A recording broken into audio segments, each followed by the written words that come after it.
शांति शांति शांति। ओम यो ब्रह्मांडं विदधाति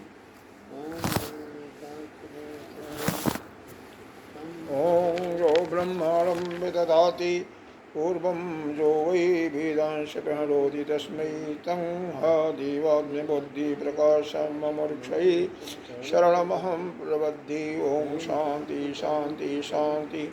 ओम नमो ब्रह्मादिभ्यो ब्रह्म विद्या संप्रदाय कर्तेभ्यो वंश ऋषिभ्यो माधवयो नमो गुरुभ्यो सर्वोपल्लवरहितः विज्ञानघन प्रत्यगरतो ब्रह्मैवाहमस्मि ब्रह्मैवाहमस्मि।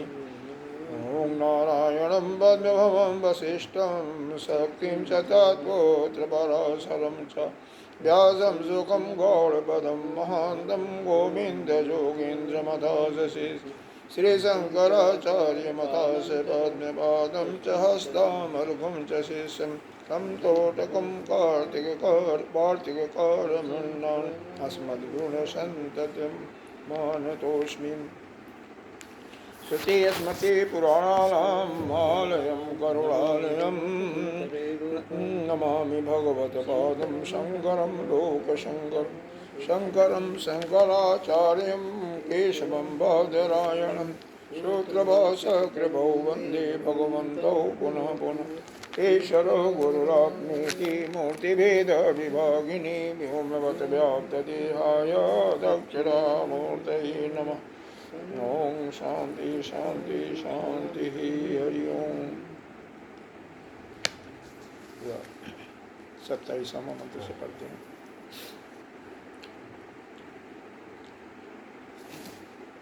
पहले शांति मंत्र द्वारा पढ़ा क्या पढ़ना चाहिए वैसे तो शांति मंत्र। ओम शनायवतु शनो भुनक्तु सह वीर्यं करवावहि तेजस्विनामधीतमस्तु मा विद्विषावहि। ओम शांति शांति शांति। गुरुर्ब्रह्मा गुरुर्विष्णु गुरुर्देवो महेश्वर गुरुः साक्षात् परं ब्रह्म तस्मै श्री गुरुवे नमः। त्वमेव माता च पिता त्वमेव बन्धो च सखा त्वमेव वेदा द्रविणं त्वमेव सर्वं मम देवदेव। गजाननं भूतगणाधिसेवितं कपिध्वजम्बो फलचारुभक्षम् उमासुतं शोकविनाशकारकं नमामि विघ्नेश्वरपादपङ्कजम्। अनंत श्री विभूषित श्री पंचायती महानिर्वाणी अखाड़ा के अग्रणीय महामल्लेश्वर श्रोतीय ब्रह्मनिष्ठ नित्य प्रातः स्मरणीय वंदनीय पूजनीय अर्चनीय श्री सद्गुरुदेव भगवान के चरणों में कोटि कोटि वंदन।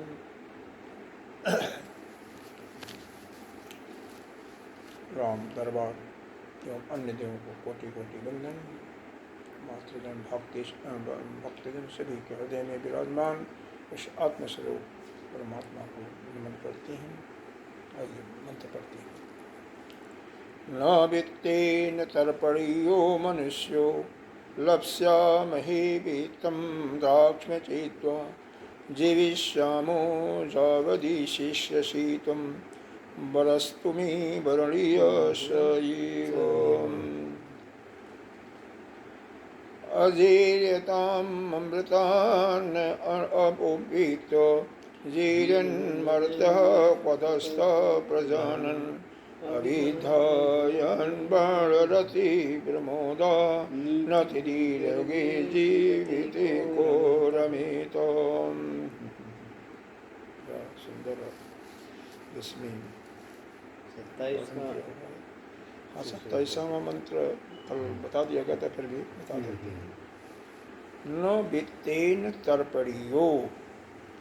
तर्पणीयो का मतलब यहाँ पर उनको संतुष्ट किया जा सकता है। वित्त माने धन का। धन से ही सभी को संतुष्ट नहीं किया जा सकता है ना, सीधा। मनुष्य को केवल धन से तृप्त नहीं किया जा सकता। लप्स्यामहे वित्तं द्राक्ष्म चीत्वा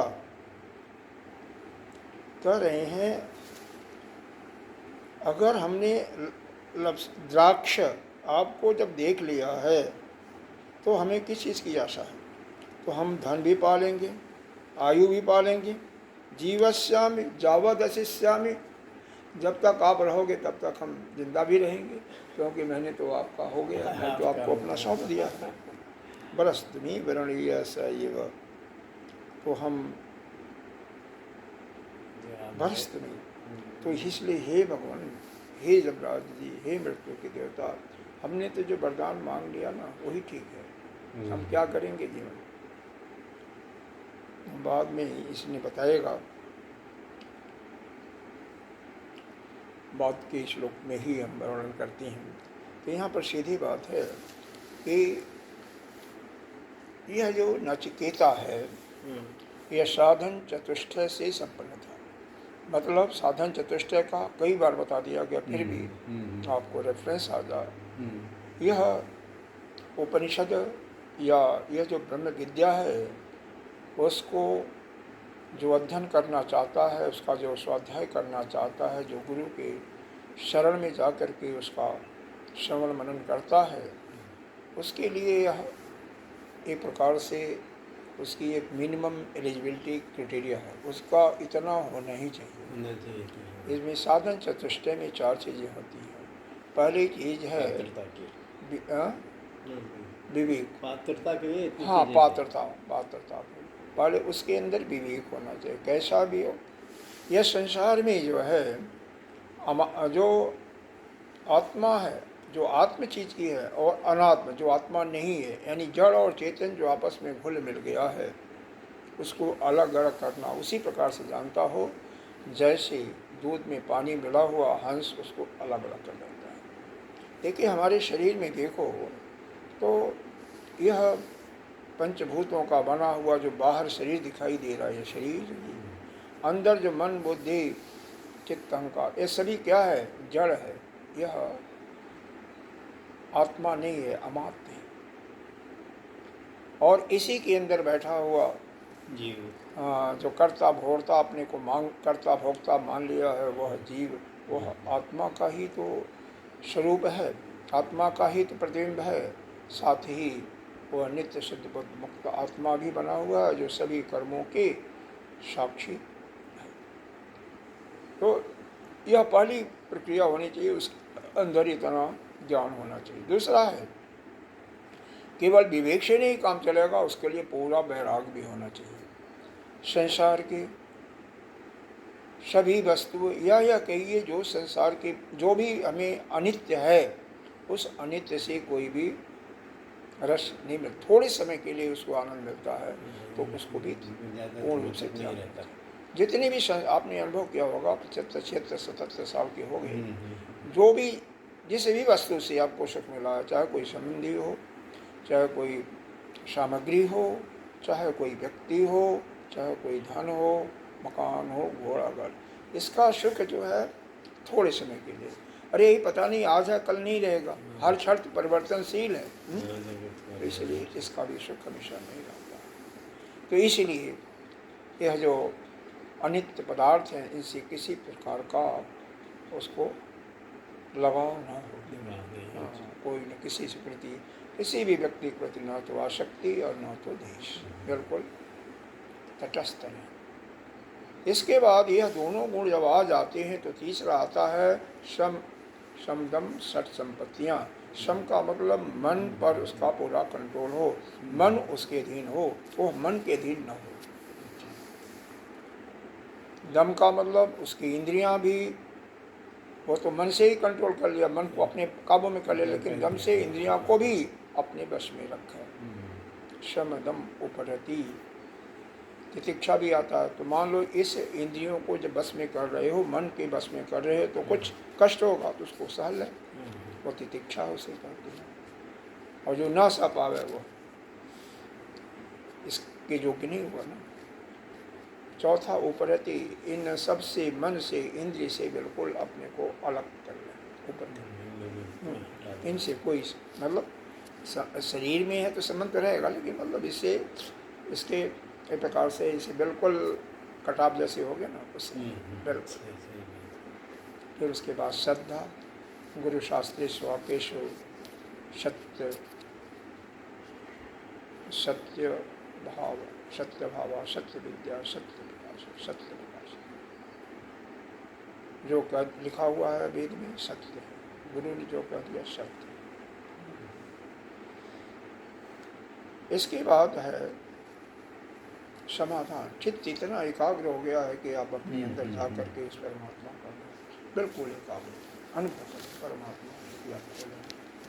कई जगह इसके अर्थ परमात्मा के बारे में लिखा, परमात्मा का बिल्कुल धारण कर लिया अपने अंदर, वो चला गया। लेकिन जब तक एकाग्रता नहीं होगा तब तक वो जा नहीं सकता, उस परमात्मा का अनुभव नहीं कर सकता। तो नहीं, बोलिए बोलिए, कोई समाधान। हाँ, समाधान का ही मतलब एकाग्रता हुआ, और एकाग्र जब कोई होगा कभी जा करके ध्यान के माध्यम से उसका अनुभव कर सकता है परमात्मा का। ठीक है। तो यह बताया कि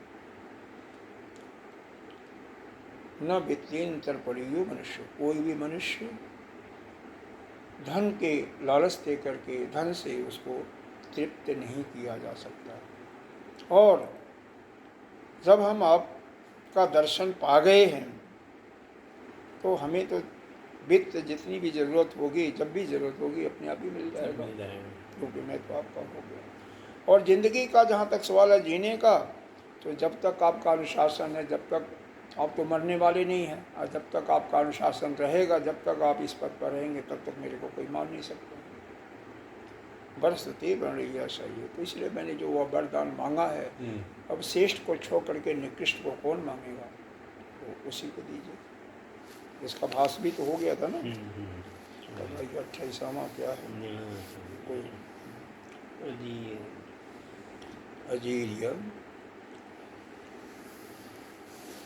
अजीरियत तो अजीरियत अमृतान उपीत्य, मतलब जीर्य न मर्त्य क्वधस्थ प्रजानन। यहाँ पर क्वधस्थ से यहाँ पर ये लीजिए, कई जगह कुछ और भी वर्णन आया है क्वधस्थ। क्वधस्थ का यहाँ पर कहते हैं कूह होता है, कूह, इसको हम कहते हैं, शब्द है कूह। धन अधः धन अस्थ। कू माने पृथ्वी होती है, अधः माने नीचे, अस्थ माने उस आकाश से स्थित है। तो यह जो उस आकाश से जो नीचे इस पृथ्वी पर इस मृतलोक में स्थित हैं, जहाँ पर लोग जीते हैं और मरते हैं। तो अब हम देखो, कोई भी अगर पृथ्वी पर रहने वाला व्यक्ति या जो पृथ्वी में प्राप्त हो रही है, अब जब वह व्यक्ति ऊपर चला गया, जो जरा मतलब बुढ़ापे और जो भी से सबसे ऊपर हो चुका, अब मैं तो मृतलोक में हूँ नहीं, मैं तो वहाँ से ऊपर आ गया ना। मैं तो आपके पास हूँ। तो अब यह जो पृथ्वी पर मिलने वाली चीज़ें हैं वो तो सारी अनित्य हैं, आज या कल नहीं रहेंगी। हर क्षण परिवर्तन हो रहा है। अब मैं तो स्वर्गलोक में आपके पास हूँ, तो यहाँ पर जो क्या है, सब कुछ, न तो बुढ़ापा है, न आपने पहले बताया गया था ना, न जरा है, न रोग है, न भूख है, न प्यास है, न प्यास है, कुछ नहीं है। तो इसीलिए बताया कि अजर ऐसे के पास, ऐसे आपके पास, या अमर, जो आप अमर हैं, आपके पास पहुंच करके जहाँ पर बुढ़ापा जो है आपके पास कभी भटकता ही नहीं, अजीरियता अमृता उपत्ता, तो वहाँ पर जब समेट करके हम ऐसे देवता को पा गए हैं, ऐसे आपको पा गए हैं जो अजर अमर हैं, आप एज इट इज रहने वाले हैं, आपके अंदर जबकि कोई परिवर्तन नहीं होता है, एक ही एक समान रहने वाले हैं। तो ऐसे आपको पा करके यह जो पृथ्वी जो आकाश से नीचे है, यहाँ स्वर्गलोक से नीचे है, वहाँ पर जो केवल लोग पैदा होते हैं मरते हैं, उसको ले करके, और वहाँ पर जो वस्तुओं का सुख है उसको ले करके हम क्या करते हैं, जो प्रति क्षण परिवर्तित होता रहता है, आज है कल नहीं है। कितना सुंदर उसमें बोला है।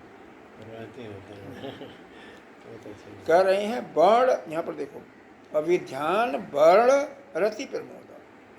रति माने यही सुख होता है, प्रेम सुख। तो जितने भी यह शरीर से सुख होते हैं, वर्ण के राग से शारीरिक जो राग से जो सुख होते हैं, चाहे पति पत्नी का संभोग इत्यादि ले लें, और मकान का सुख, भोजन का सुख, यह सब क्षणिक है, ये सब बेकार है। अविद्या है, यह अविद्या अस्थिर है। यह दीर्घ जीवन को लेकर के न अति दीर्घ जीवित को रमेता। तो इस प्रकार से यह जो सुख है वो भी क्षणिक है। ये जो दीर्घ जीवन की आप बात कर रहे हो ना, 100 साल या अपनी इच्छा अनुसार ले लो जीवन, वो ले करके हम करेंगे क्या? सब बेकार है, नष्ट होने वाला है सब, नष्ट हो रहे। पृथ्वी पर तो प्रतिशत बदल रहा है ना भाई। देखो ब्रह्मा का जीवन भी है जो कि बहुत दिन तक रहते हैं। 1000 चतुर्युग का उनका तो एक दिन होता है, तो वो भी तो एक दिन जाते हैं। तो जब एक दिन जाना ही है तो हम इसको लेकर के क्या करें? सब लोग सबको जाना है तो इसका सब फिर क्यों इसकी कल्पना करते हैं? यहाँ तो लोग इसी में तो पड़े रहते हैं कि हमें यह मिल जाए। देखो संसार के लोग विशेष करके अज्ञानी इसीलिए दुखी होते हैं कि इतना है, इतना मिल जाए, क्या करोगे भाई लेकर के? चाहे धन हो, परिवार हो। धन, परिवार और मकान और घोड़ा गाड़ी से कौन सुखी हुआ है यह बताओ? वही बात वर्णन है यहाँ पर कि जमराज ने रथ को देना चाहा, अप्सराओं को देना चाहा। अप्सराओं के लिए जब उसने क्या बताया नचिकेता ने कि अप्सराओं को लेकर के तो हमारा प्रज्ञा भी नष्ट होगी, हमारा मतलब ये जो भोग की सामग्रियाँ जो दे रहे हो यह तो हमारे को और छेड़ करने वाले हैं, हमारे शक्ति को भी छेड़ करने वाले हैं, हमारे धर्म को भी छेड़ करेंगे, हमारे प्रज्ञा ज्ञान को भी छेड़ करेंगे, जस को भी छेड़ करेंगे। यही तो आया था पीछे। तो क्या जरूरत कर, क्यों करेगा भाई? जब सब कुछ छेड़ ही हो रहा है। तो ये पिछले श्लोक में आया था ना, पिछले से पिछले में धर्म, वीर, प्रज्ञा, तेज और जस सभी का अच्छा होगा इनसे। तो हम क्या करेंगे इनको लेकर? धन है, धन भी अस्थिर है। आज धन कितना भी हो आपका, लेकिन वह किस क्षण रहेगा, किस क्षण गायब हो जाएगा, कुछ पता नहीं है। जो प्रजा है, प्रजा का मतलब परिवार, मित्र, संबंधी, पुत्र पौत्र इत्यादि जिनको करे 100 साल तक, उनके भी मन का और उनका क्या भरोसा? जब हर क्षण परिवर्तन ही है तो उनका मन भी तो परिवर्तन होगा। हमें वो सुख देंगे, दुख देंगे। कौन पुत्र पौत्रों से सुख पाया है? कोई नहीं सुख पाया। ये हम एक मन का अभिमान है। अगर यही जिसको ज्ञान हो जा जाना, इन नचिकेता ने इतना सुंदर छोटा सा बालक 8 साल का, 7 साल का, जो ज्ञान उसको है, मैं तो कहता हूँ उसको अगर आधा भी हो जाना तो कोई संसार में दुखी नहीं रहेगा। सही बात, बहुत बड़ा होता है। न तो धन से, न पुत्र इत्यादि से, न तो स्त्री या अप्सराओं से, नृत्य गान या घोड़ा गाड़ी, उस समय रथ था, घोड़ा गाड़ी हो गया है। किसी से भी कोई नित्य सुख नहीं मिल सकता। मिलेगा सुख लेकिन वह थोड़े समय के लिए होगा। तो उस क्षणिक सुख को लेकर के, क्षणिक तो नहीं कर सकते, हाँ कंपेरिजन में कर सकते हैं, लेकिन फिर भी हमेशा नहीं। अब देखो मान लो कोई बहुत अच्छी गाड़ी है किसी की, 2 करोड़ की, 2.5 करोड़ की, लेकिन वही गाड़ी जब एक्सीडेंट हो गया तो क्या जान का भी लाला पड़ गया? अभी नई गाड़ी लाए, क्या भरोसा कि कितने दूर जाने के बाद आपका क्या हो जाएगा गाड़ी के साथ में? क्योंकि यह पूरा संसार ही स्थिर है। इसलिए इस संसार की यह जो हम उस मृत्यु लोक से जहाँ पर क्षण क्षण परिवर्तन होता रहता है, वहाँ से हम जब ऊपर उठ गए तो हम उसके पीछे क्यों पड़े? वहाँ पर जो प्राप्त होने वाली हम उसको क्यों मांगे? और जब हमें श्रेष्ठ चीज मिल गया है, हमें पता है ठीक है परेशानी होगी, मुश्किल है, कठिन है, दुर्विज्ञेय है, लेकिन वह और कहाँ हमें मिलेगा वह ज्ञान? हम उससे जो निकृष्ट चीज़ है उसको क्यों उसके पीछे पड़े। मतलब संसार की चीज़ें जितनी भी हैं सब निकृष्ट हैं, उनकी कोई महत्व नहीं है। और मान लीजिए और कोई होता है तो क्या मांगता, वो सब ले लेता सब ले लेता है। उसको क्या पता ज्ञानवान क्या होता है, हाँ? सही तो बात। ऐसा है। ये बात पढ़ें, हाँ वही बढ़िया। सब कुछ स्थिरता, यही हमें देखना चाहिए। इसके पढ़ने का, इसको पढ़ने का पढ़ाने का तात्पर्य यही है कठिन, हाँ, कि सही बात हमें है। संसार के सुखों को अनित्य समझ करके उससे बैराग, यह नहीं होता है तो पढ़ने का कोई फायदा नहीं। धीरे धीरे बिल्कुल, उससे कम से कम उसको अपने मन से निकाल देना। अब देखिए इसका क्या अर्थ है। भाष्य थोड़ा लंबा है, लंबा है, थोड़ा सा पढ़ते हैं आराम से। 2 श्लोक आज पढ़ना है, यही पूरा हो जाता होता है। हाँ ठीक है। अजीर्यताम, अजीर्य कहते हैं बुढ़ापा, ठीक है। वयोहानिम रूप, वयोहानिम प्राप्तु वताप अमृतानाम सकाशम उपेत्य उपगम्य आत्मन। यहीं तक देखिए, यह जो शरीर है ना, यह क्या है, इसकी प्रतिक्षण हानि हो रही है। और मालूम नहीं होता हम लोग को, बात अलग है, लेकिन हर क्षण परिवर्तन होता है। अगर किसी से साल भर 2 साल 4 साल के बाद मिलो तो कहेंगे भाई आप तो बदल गए। जबकि अगर डेली मिलते रहो उसी व्यक्ति से, साथ ही है, तो कोई परिवर्तन उसके अंदर अलग हो जाए तो, लेकिन सबके अंदर परिवर्तन होता है। तो यह हानि, जो शरीर की हानि हो रही है, वो उससे शरीर जीर्ण होता जा रहा है।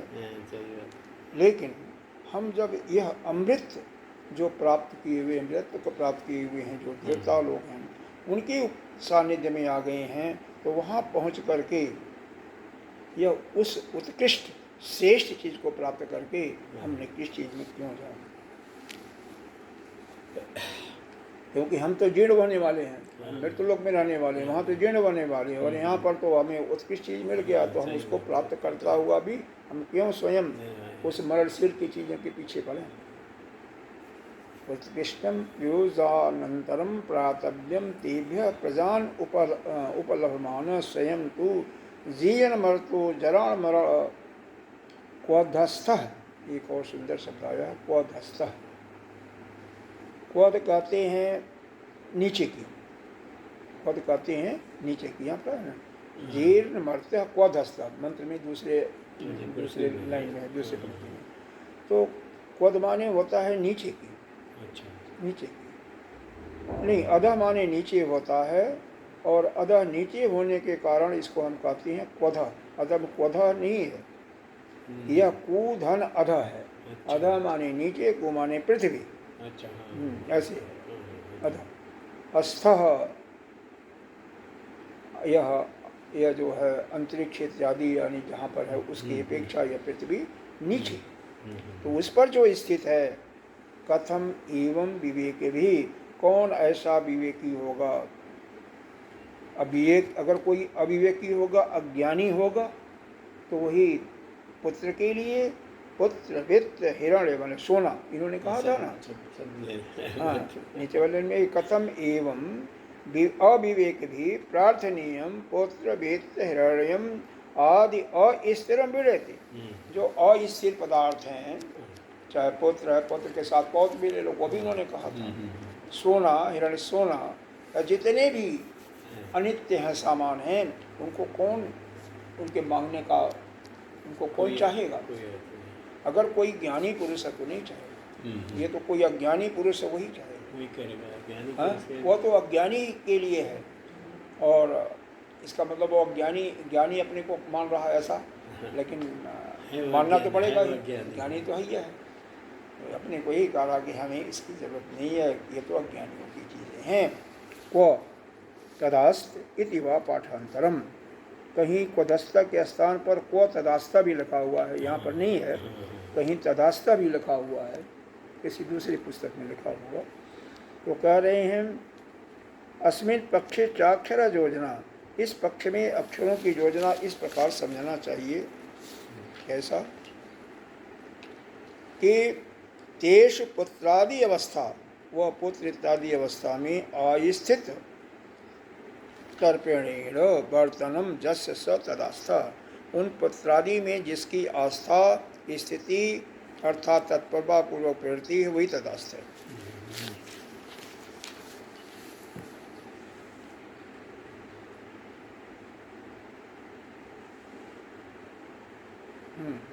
मतलब जो उससे उसको नहीं चाहता, उसको नहीं चाहता, क्योंकि उसमें आस्था का मतलब दिया है नहीं, यहाँ पर अस्थिति दिया हुआ ना, अस्थिति। उन पुत्रादि में संस्कृत में क्या कर रहा है, अस्थिति पुत्रादि अवस्था अस्थिति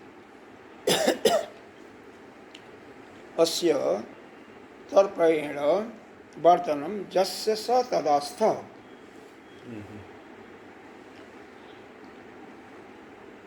तो ततो अधिकतरम पुरुषार्थम दुष्प्रापमपि प्रापित इषु क्व तदास्तो भवेन कश्चित्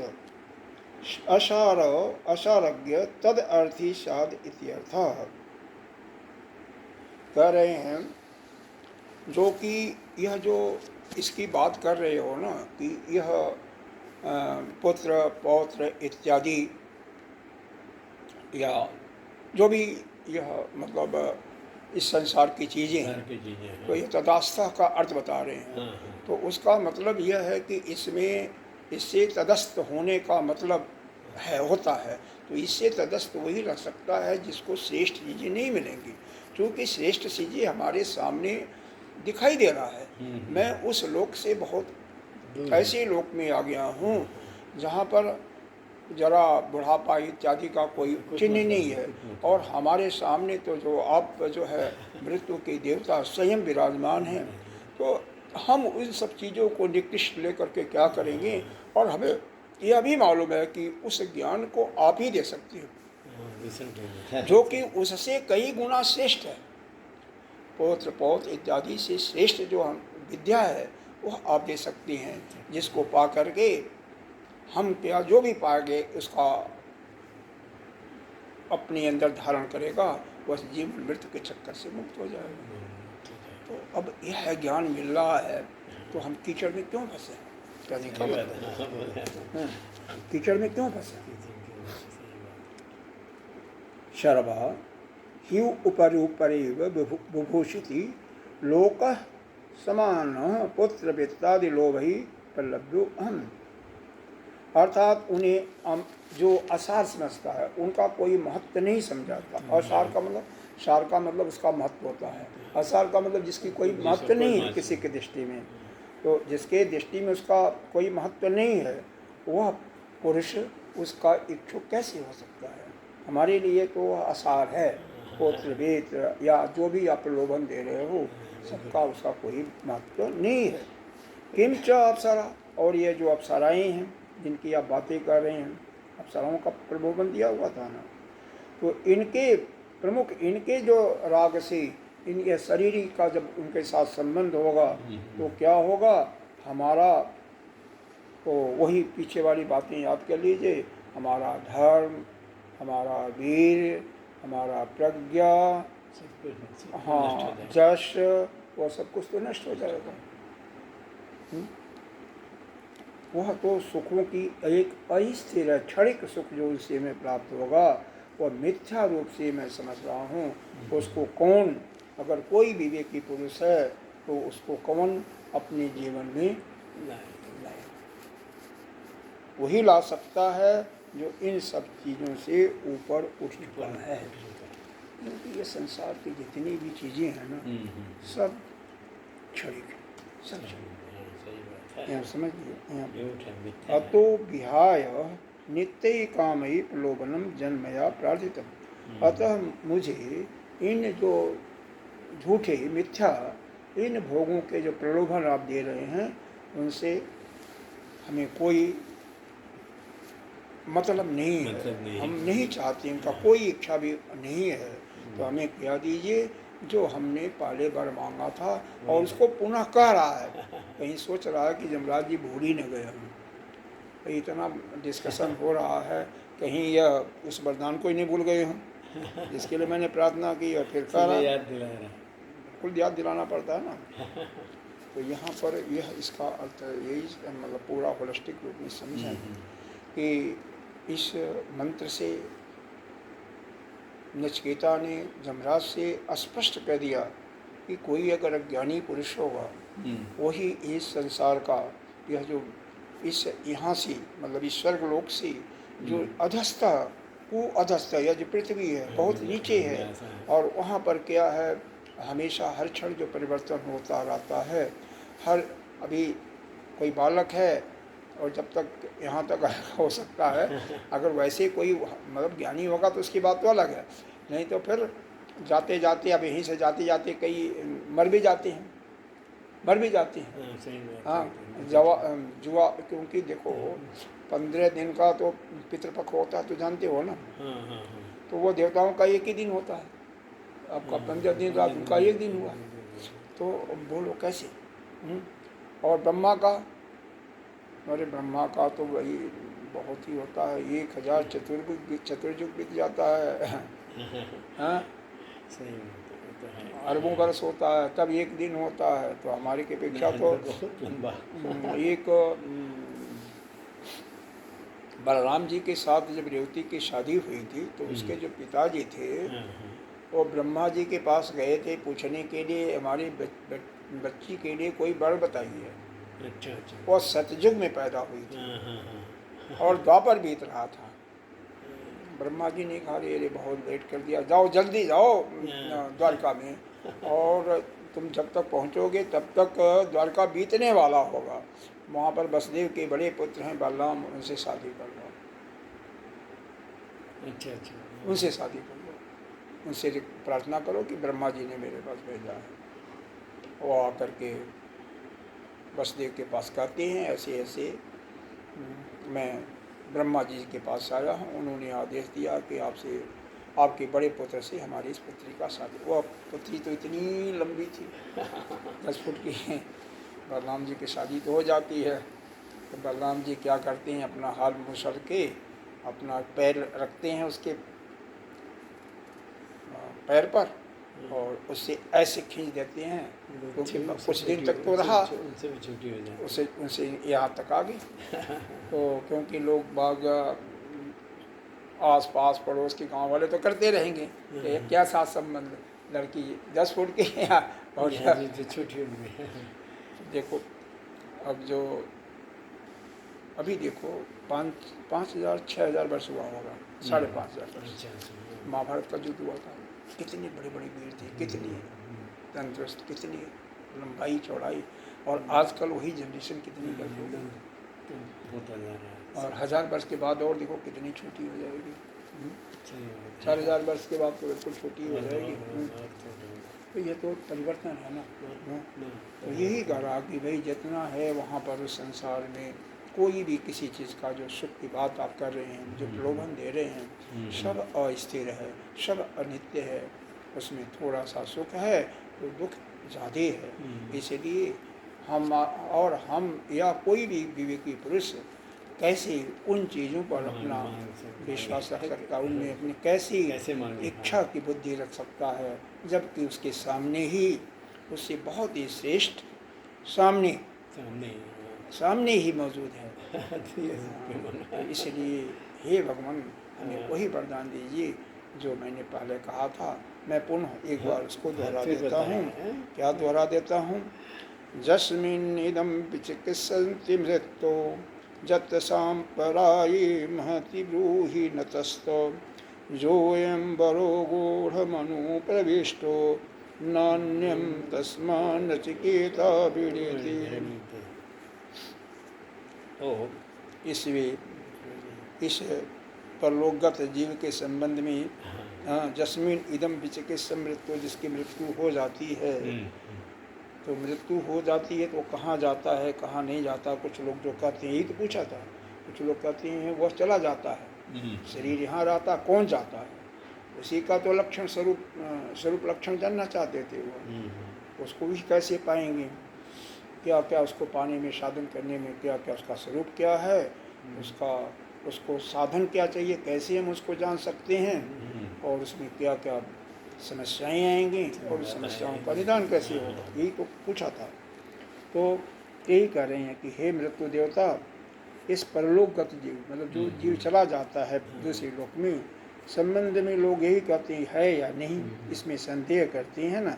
तो जो महान परलोक के विषय में, जैसे जो भी जीव परलोक जाता है उसका जो भी विद्या है उसको हमें अच्छी तरह से समझाइए। यह जो गहनता विद्या है, जो वरदान मैंने मांगा है उसके सिवा अन्य कोई वरदान मेरे को नहीं चाहिए। ना अयम तस्मा नचकेता विनते, नचकेता क्या है, उससे अलग हमें कोई विद्या नहीं चाहिए। जो अयम वरम गूढ़ अनप्रविष्टो, जो वरदान मैंने मांगा है गूढ़ है, दुर्विज्ञ है, लेकिन श्रेष्ठ भी है, उसी को मैं चाहिए, दूसरा वरदान। मतलब जीव के परलोक जाने का विज्ञान, वो विद्या भी। अब थोड़ा सा उसका प्रश्न भी मॉडिफाई हो गया ना।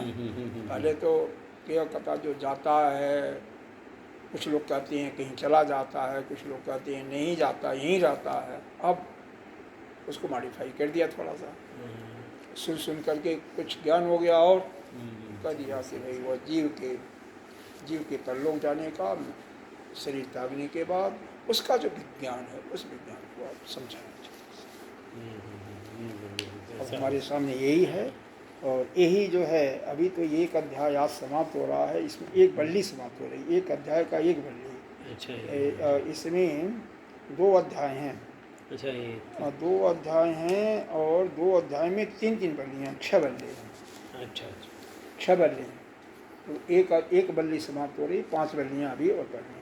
उन 5 बल्लियों में यह ज्ञान आपको दिया जाएगा, और यह ज्ञान प्राप्त करके अगर ठीक से हम लोग समझें, मैं अपने को भी कह रहा हूँ, ऐसी बात नहीं, तो निश्चित रूप से फिर दोबारा इस संसार में आने की आवश्यकता नहीं पड़ेगी। लेकिन समझने ही नहीं है, बल्कि वैसे ही अपने व्यवहार के रूप में लाना है, जैसे नचिकेता कह रहा, जस्मिन् प्रेत इदम विचिकित्सनम। हाँ बोलिए कुछ। अच्छा, विचिकित्सनम विचिकित्सन्ति अस्ति। हे मृत्यु देवता, जिस परलोकगत के जीव के विषय में जो लोग संदेह करते हैं कि मरने के बाद वह जीव कहाँ जाता है, कहाँ रहता है, कहाँ नहीं रहता है, उस महान प्रयोजन के निमित्त भूत न अस्ति प्रकारम। हे मृत्यु, सांपराय परलोक विषय महत प्रयोजन निमित्ते, उसके संबंध में यह आत्मना निर्णय विज्ञान, आत्मा को जानने का, आत्मा को समझने का जो विद्या है, विज्ञान का मतलब विद्या है, तद ब्रूहि कथा नु अस्म्यहम, उस विद्या को मेरे को समझाइए। अब यहाँ पर इस भाष्य में जीव के बजाय आत्मा शब्द भी प्रयोग कर दिया शंकराचार्य जी ने। वास्तव में तो उसके पूछने का जो प्रयोजन यही था कि वह आत्मा के बारे में जानना चाहता था। ठीक है, अब मान लो एक बच्चा है, अब वो बच्चा क्या, हम लोग भी उसी में हम भी रहते तो यही मांगते ना, वो भी नहीं मांग पाते। हम लोग तो क्या करते, दे रहे हैं जमराज, ऐसे पुत्र दे रहे हैं, पौत्र दे रहे हैं, राजा के जैसे साम्राज्य दे रहे हैं, तो उसी में भूल भाल जाते हैं। तो यही है कि यह अगर हमेशा अपनी बुद्धि में यह बैठा लें कि यह जो संसार की जितनी भी चीज़ें हैं, चाहे पुत्रेशरा है, वेत्तेशरा है, लोकेशरा है, वह सब क्षणिक है, उनका सुख सांसारिक। लोकेशरा भी हमारा यह हो जा, हम फला हो जा, यह हो जा, वो हो जा, सब बेकार है, मिट्टी है, वो सब वही कह रहा है कि उसका आत्म का जो निर्णय विज्ञान है, जो मतलब निश्चित विज्ञान है, निर्णय विज्ञान, हाँ, निर्णय विज्ञान निश्चित विज्ञान है, जो विद्या है उसको कहिए ब्रह्म विद्या को। सीधे सीधे प्रश्न ब्रह्म विद्या के बारे में। एवं बहूनाम जो एवं प्रकृत, यह जो आत्म विषयक जो वर है, प्रकृति बहुत गूढ़ है। आत्म विषय बरो गूढ़म, बहुत ही गूढ़ है। दुर्विवेचनम, दुर्विवेचन मतलब बहुत कठिनाई से इसका विवेचन करने वाला है। प्राप्त हो उस वर से अन्य अविवेकी पुरुषों द्वारा प्रार्थनीय कोई और अनित्य वस्तु विषयक पर नचिकेता, यह यहाँ पर नचिकेता का शब्द कहा जा रहा है। इसका मतलब यहाँ पर अर्थ भास्कर जी ने बताया कि ये श्रुति जी स्वयं कर रही है, यानी वेद हमारा स्वयं कह रहा है कि तभी तो नचिकेता का नाम ले रहा है। हाँ, तो नचिकेता यह मन से भी नहीं मांगता, यह श्रुति का वचन है। यहाँ पर कह दिया कि यह वचन जो है, यह श्लोक जो है श्रुति का ही है, श्रुति का ही है। यह जो आपने विद्या है, यह ब्रह्म विद्या है, बहुत ही गूढ़ है, आसानी से समझी नहीं जा सकती। और इस वर से जो अन्य जितने का आप लालच दे रहे थे, वो केवल अज्ञानी व्यक्ति ही उसको मान सकता है, वो उसी के लिए प्रार्थनी हो सकता है। क्योंकि यह जो अनित्य वस्तु है, उस पर नचिकेता की बुद्धि कभी नहीं जा सकती, नचिकेता उसको कभी भी नहीं मांग सकता है, क्योंकि यह नचिकेता के लिए यह विद्या नहीं है। यही श्रुति का वचन है। यह समझ में आया कि नहीं आया? क्योंकि यह थोड़ा सा जो है, तो इसको देखो, इस पूरी आख्यायिका को, तीसरे वर्ग को एक प्रकार से मैं थोड़ा सा रिपीट कर देता हूँ। जैसे यह जो भी इसमें भूलने का, जो कुछ भूल भी गया होगा तो वो भी कवरअप हो जाए, याददाश्त में आ जाए। यह पहला विद्या जो है, नचिकेता ने तो पिता की शांति के लिए मांगा था, उसमें तो कुछ है नहीं। ये जो पिता का क्रोध था वो भी शांत हो जाए, मेरे जाने के बाद वो पहचान भी लें और मेरे से वैसे ही प्रेम करें जैसे पहले करते थे। ठीक है, वो ख़त्म हो गया। दूसरा वरदान भी मांगा कि वह अग्नि या विद्या या साधन कहिए, जिसके द्वारा कोई पुरुष, कोई भी साधक स्वर्गलोक में जा सकता है। तो उसके लिए भी पूरा यज्ञ, जो यज्ञ का जो विधान है, पूरा विधि पूर्वक यमराज ने बताएगा। कौन कौन से ईंटें लगेंगे, कितनी ईंटें लगेंगे, कहाँ कहाँ इनका उपयोग करना, और जितनी भी सामग्रियाँ हैं, ये उपलक्षण के रूप में एक शब्द का बताया था उन्होंने। और उससे जब पूछा भी तो वो भी एज इट इज जैसा यमराज ने उसको बताया था। बहुत कठिन विद्या थी, ऐसा आम हर एक आदमी को याद नहीं हो सकता, लेकिन जैसे उन्होंने कहा था वैसे ही पूरी विद्या को कह दिया। जबकि एक यज्ञ है, यज्ञ में तो 4-4 विद्वान होते हैं, हर एक विद्वानों के 3-3 वो भी बैठते हैं, सहायक भी बैठते हैं। तो जहाँ पर 16 विद्वान होते हैं उनको, ठीक है, यहाँ पर विस्तृत जानकारी नहीं दिया कि विस्तृत जानकारी आरण्यक में होगा, इसी कठ शाखा के आरण्यक में होगा। हालांकि हमने भी नहीं देखा है, क्योंकि यह जो है एक प्रकार से, यह जो ऐसे पंडित लोग होते हैं ना, जो कर्मकांडी पंडित होते हैं, यह उनकी विद्या है, यह ज्ञानियों की विद्या नहीं है। वो तो वह उनकी विद्या है, वो निश्चित रूप से जग वगैरह वही कराते हैं, तो उनकी विद्या है, तो अपना जानते होंगे। तो अब उसको सुन कर के यमराज इतनी प्रसन्न होते हैं कि ऐसा शिष्य तो अगर हमें मिलता रहे तो कितना सुंदर है, और प्रसन्न होकर के उसको वरदान तो देते ही हैं, सफलीभूत होने का साथ में उसको एक और वरदान देते हैं जो तीनों वरदान से अलग है, कि यह जो अग्नि है वो नचिकेता अग्नि के नाम से जानी जाती है। इस विद्या का नाम नचिकेता अग्नि होगा।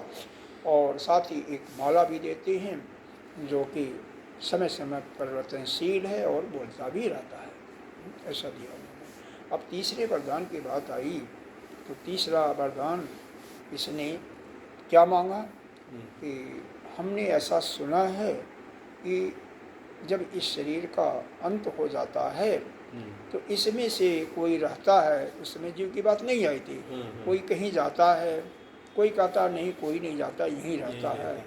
तो यह क्या है, इस विद्या को भी मैं जानना चाहता हूँ।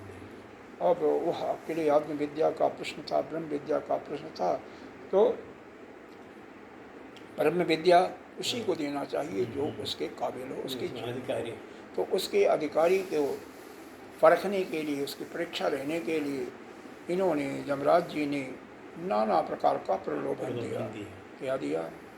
ऐसे पुत्र, ऐसे पौत्र, पौत्र मतलब नाती पोता जो कि 100 वर्ष तक जिए, और तुम्हारे पास जितने भी पशु मांग सकते हो पशु मांग लो, गाय यज्ञ इत्यादि करने के लिए, घोड़ा, हाथी, और जितना भी सोना चाहो अपनी प्रशंसा ऐश्वर्य के लिए, जितना भी साम्राज्य चाहिए, राज्य, वो भी ले लो, जमीन जब चाहिए ना, जब सब रहेंगे ज़्यादा तो चाहिए भी चाहिए, धन चाहिए, सब कुछ ले लो, लेकिन उस विद्या को तुम मत मांगो। बाद में जब उसका